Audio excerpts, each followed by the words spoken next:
Welcome to the Christian Atheist, where faith and reason fuse in the incarnation.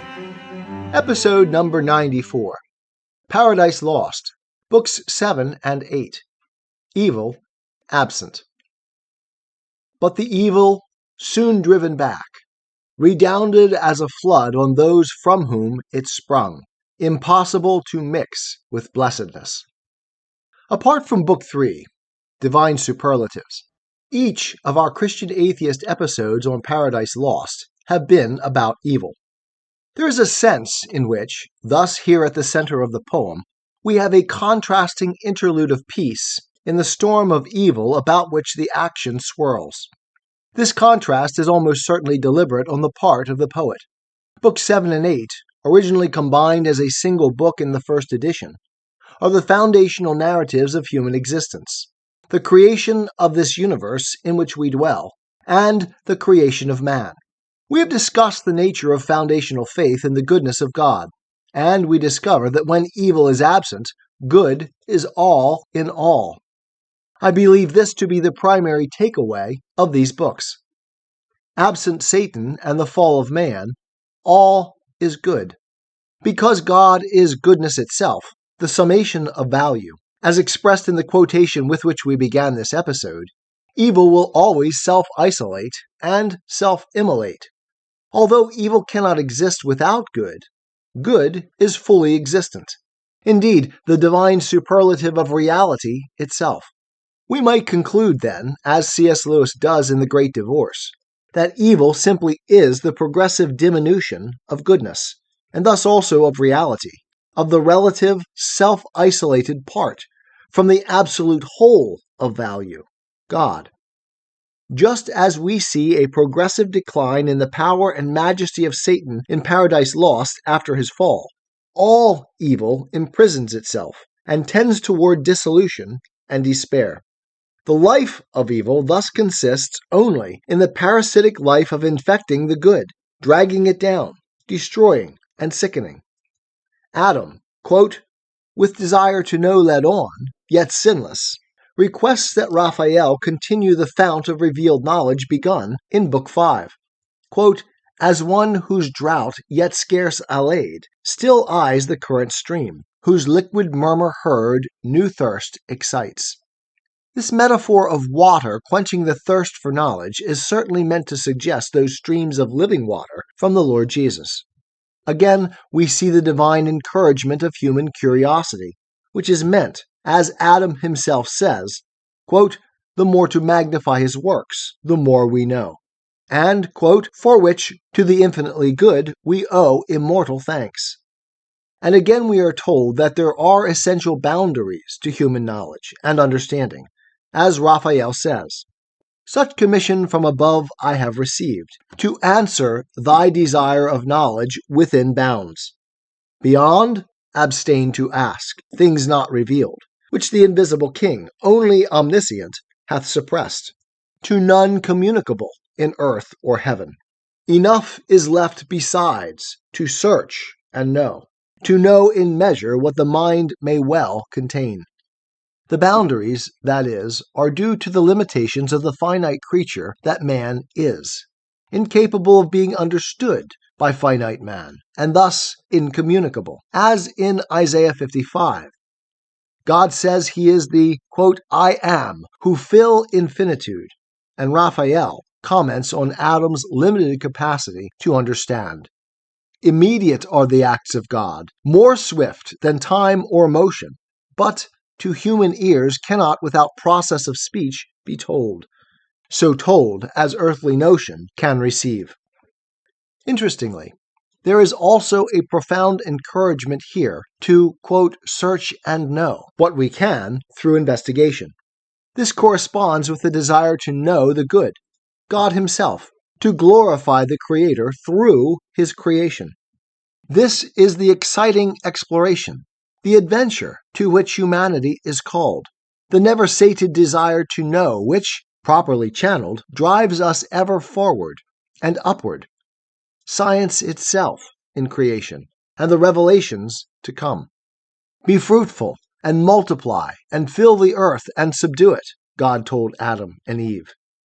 Investigation, learning, science is part of this mandate, and the human desire to know is given him by his Creator, in order by knowing to bring praise and thanksgiving to the author. Milton's God the Father here suggests that unfallen man's progressive unveiling of knowledge on earth is his plan. Quote, "Till by degrees of merit raised, they open themselves at length the way up hither to heaven, under long obedience tried, and earth be changed to heaven, and heaven to earth, one kingdom, joy and union without end."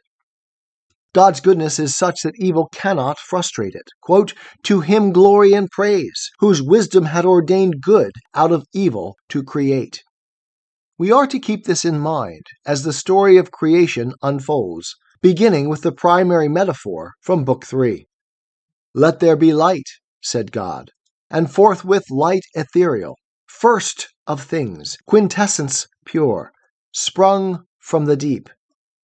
God saw the light was good. This formula is, of course, repeated for the remainder of the creation story.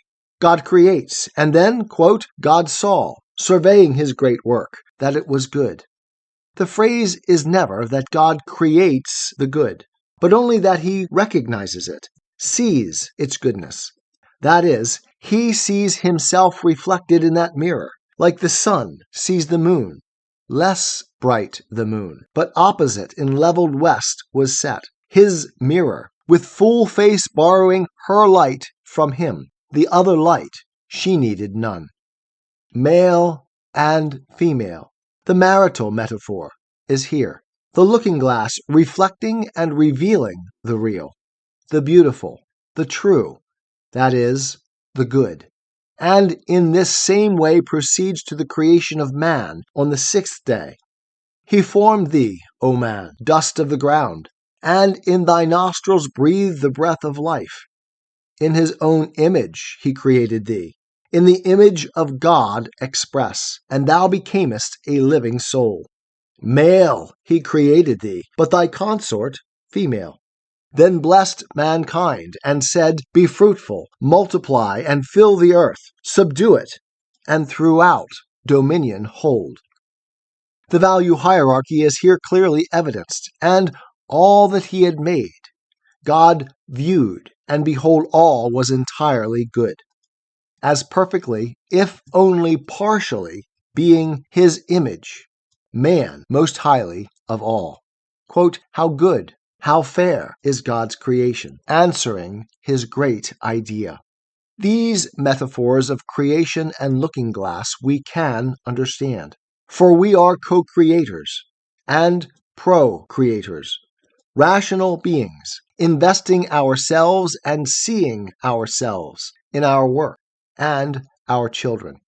Book 7 ends with this: "Thrice happy men and sons of men, whom God hath thus advanced, created in his image, there to dwell and worship him, and in reward to rule over his works, on earth, in sea or air, and multiply a race of worshippers holy and just. Thrice happy, if they know their happiness and persevere upright." Book 8 renews the search for knowledge. Raphael saying to Adam, "To ask or search, I blame thee not, for heaven is as the book of God before thee set, wherein to read his wondrous works, and learn, or, if they list to try conjecture, he his fabric of the heavens hath left to their disputes." Those disputes may eventually lead to greater understanding of the world, but they should not substitute for knowledge and the practical application of it to human life.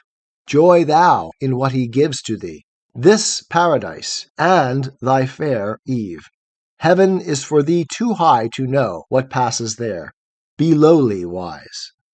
Adam comments, "But apt the mind or fancy is to rove unchecked, and of her roving is no end, till warned, or by experience taught, she learn, that not to know at large of things remote from use, obscure and subtle, but to know that which before us lies in daily life, is the prime wisdom." To this end, Adam tells his story, to Raphael, also curious to learn. And this story speaks to me deeply, trained as I am in phenomenology and Sartrean existentialism. Adam woke to consciousness, a rational soul, first aware of the world around him. Myself I then perused, and limb by limb surveyed, but who I was, or where, or from what cause, knew not. To speak I tried, and forthwith spake, and readily could name whate'er I saw. Rational consciousness is the self-encountering of presence to a world. It erupts and is complete, knows itself as animals do not, thinks in concepts, can question, reason, and conclude. How I came thus, how here? Not of myself. By some great maker, then, in goodness and in power preeminent. Tell me, how may I know him? How adore? From whom I have that thus I move and live, and feel that I am happier than I know. Causal awareness, linked with temporal awareness, past, present, and future, is part and parcel of the ability to question, to seek knowledge. Tied into this rational self-awareness is the self-knowing corollary Adam expresses here. It is he who made us, and not we ourselves. The direct contradiction of Satan's rationalized claim to Abdiel, that the rebellious angels, quote, know none before us, self-begot, self-raised by our own quickening power, in Book 5. Sartre, though atheist, agrees with Adam in this dispute as to the immediate phenomenological contents of human consciousness. As Paul says in Romans 1, the knowledge of God is manifest in them. First knowing God as remote, causal maker of the world and himself, God next reveals himself in presence and in speech. He who was my guide up hither, that is to Eden, from the trees appeared, presence divine, rejoicing, but with awe in adoration at his feet I fell submiss. He reared me, and whom thou soughtest I am, said mildly, author of all this thou seest. The divine name, I am, is here declared to the first man as the causal origin of all things. All the goodness of God's creation is at man's disposal, but boundaries too exist for finite creatures who can understand only in part and yet are granted free will. Those boundaries, as part of God's creation, are good. Faith and obedience to the highest is to rest in his goodness, what we have called fundamental faith. Out of love, obedience and trust flow. What is fascinating in what follows is the interaction of God with man. For what follows is man questioning God, even wrestling. Israel means to wrestle with God, the Almighty, in a sort of game, a rational play. With reverence, Adam declares that though all creation is good, he yet senses a lack, a desire unfulfilled in all his search of God's works. In these I found not what methought I wanted still. How may I adore thee, author of this universe, and all this good to man, for whose well-being thou hast provided all things? But with me I see not who partakes. In solitude, what happiness? Who can enjoy alone? Or, all enjoying, what contentment find? Of fellowship I speak, such as I seek, fit to participate all rational delight, wherein the brute cannot be human consort. The orders of creation are here expressed. Rational with non-rational can no discourse find, nor true unity. God playfully responds, not displeased. A nice and subtle happiness I see, thou to thyself proposest, Adam, and wilt taste no pleasure though in pleasure, solitary. What thinkest thou then of me, and this my state?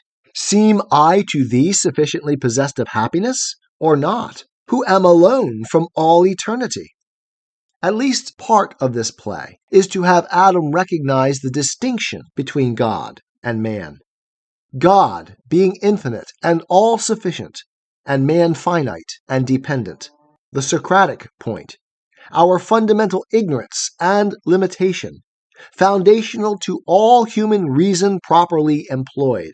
A realization that Adam now expresses clearly, telling Raphael that with free will he boldly spoke to the Almighty. Thou in thyself art perfect, and in thee is no deficience found. Not so is man, but in degree, the cause of his desire by conversation with his like, to help or solace his defects. I need a complement to make me whole, to make me better, to reflect back on me through rational interaction that which I cannot see for myself, and with whom I can share your goodness, making it complete. God's answer is perfect.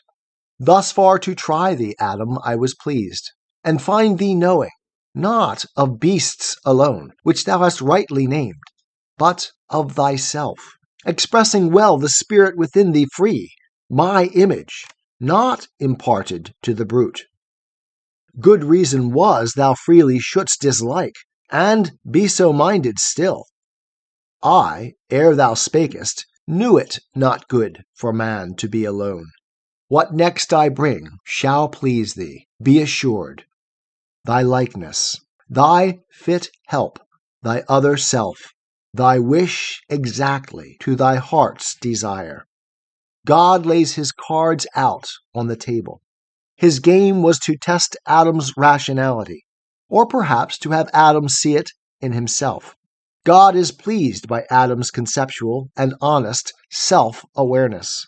Remember that Satan refused to own his deficiencies, his finitude and proper place within the created structure. Seeing Satan's fallen rationality in the books preceding, Adam's unfallen rationality shines forth clear and unsullied, evil absent. Adam's honest self-assessment in what follows is also psychologically astute, both in terms of the dramatic arc of the poem and in male psychology. Adam is blown away by Eve. Grace was in all her steps, heaven in her eye, in every gesture dignity and love. This new creation, however, reveals to Adam yet one more weakness. Here passion first I felt, commotion strange, in all enjoyments else superior and unmoved. Here only weak, against the charm of beauty's powerful glance. Yet when I approach her loveliness, so absolute she seems, and in herself complete, so well to know her own, that what she wills to do or say seems wisest, virtuousest, discreetest, best. All higher knowledge in her presence falls degraded. Wisdom in discourse with her loses discountenanced, and like folly shows. Authority and reason on her wait, and, to consummate all, greatness of mind and nobleness their seat build in her loveliest, and create an awe about her, as a guard angelic placed.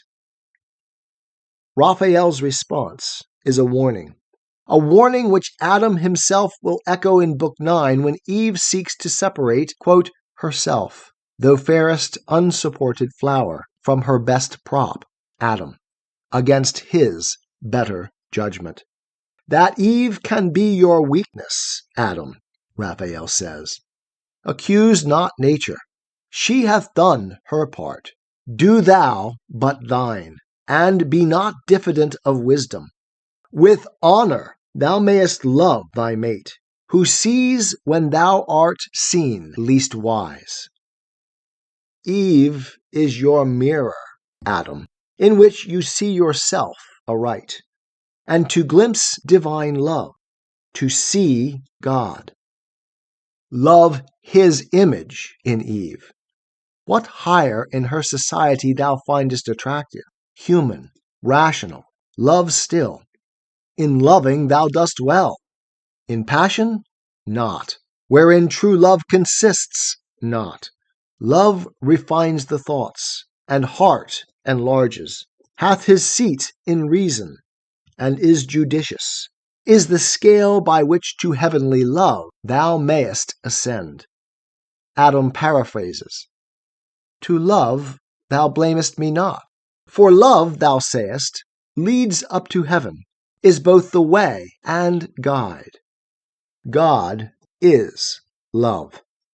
This superlative, this light, pervades books 7 and 8 of Paradise Lost.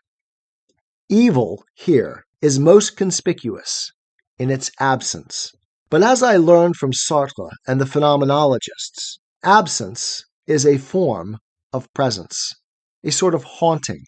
The absence of Satan and evil here in Eden, God's complete goodness in creation, is all the more poignant in that they are ubiquitous elsewhere. A peaceful walled garden on the verge of chaos, pathogenic evil surrounding, plotting and scheming entrance. I am a Christian, with the searching and skeptical mind of an atheist. I don't want to believe anything that isn't true. I know both sides of the looking glass, and I know them with open eyes. I choose Christ's side. I invite you to join me from wherever you stand before the looking glass. That's this week's episode. Thanks for listening, and remember, you can have your religious cake and eat it too. You can have reason, respect for science, a 21st century worldview, and be a Christian.